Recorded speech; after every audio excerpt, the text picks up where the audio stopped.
This week I started reading through First Corinthians, and this letter is pretty interesting in a few ways.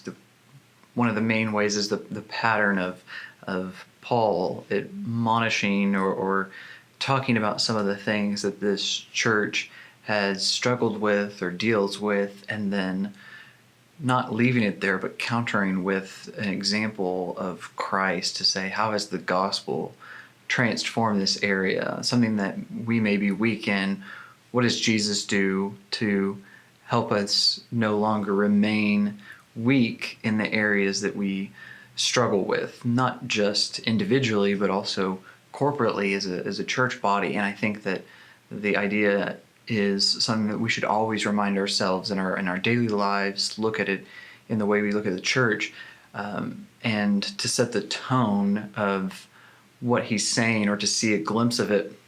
You can see just in the beginning of 1 Corinthians, verse 10, he says to them, I appeal to you, brothers and sisters, in the name of our Lord Jesus Christ, that all of you agree with one another in what you say, and that there be no divisions among you, but that you be perfectly united in mind and thought. My brothers and sisters, some from Chloe's household have informed me that there are quarrels among you, which I mean is this. One of you says, I follow Paul, another, I follow Apollos, and another, I follow Cephas, and still another, I follow Christ.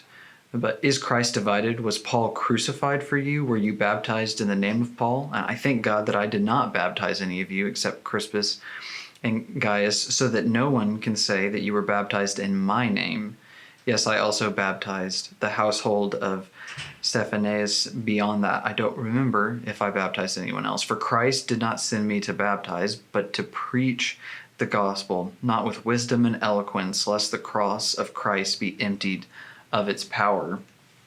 And I think that for me, this is something that's really interesting to read in our modern day and age, because much of church life revolves around one central person, one central speaker. We follow big names on social media. We read their books. We buy their stuff.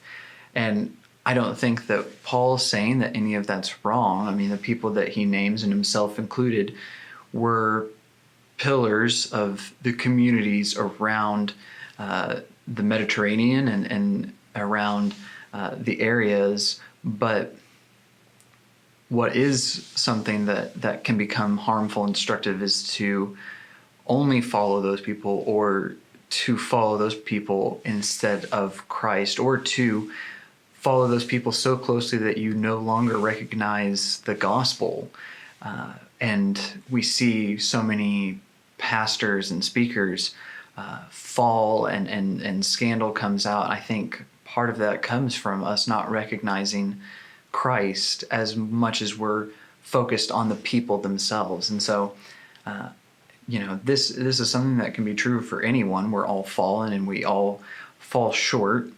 But I think what's important in this kind of passage, and as you're reading through Scripture, is to recognize, am I following these people because of who they are, because of how great of a speaker they are, because of their eloquence, their words, or am I following Christ first and foremost, and am I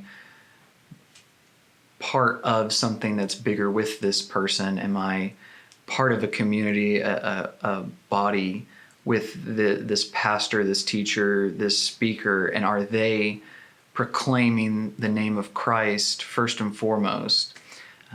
So, it's something that I think that many people can fall into, and obviously it's a problem that's lasted for thousands of years and probably will continue to happen. But I think it's just a good reminder of how we need to be discerning and aware, but also to be focused on what's truly important as Christ followers, as Christians, and not to supplement the gospel with something else or with someone else.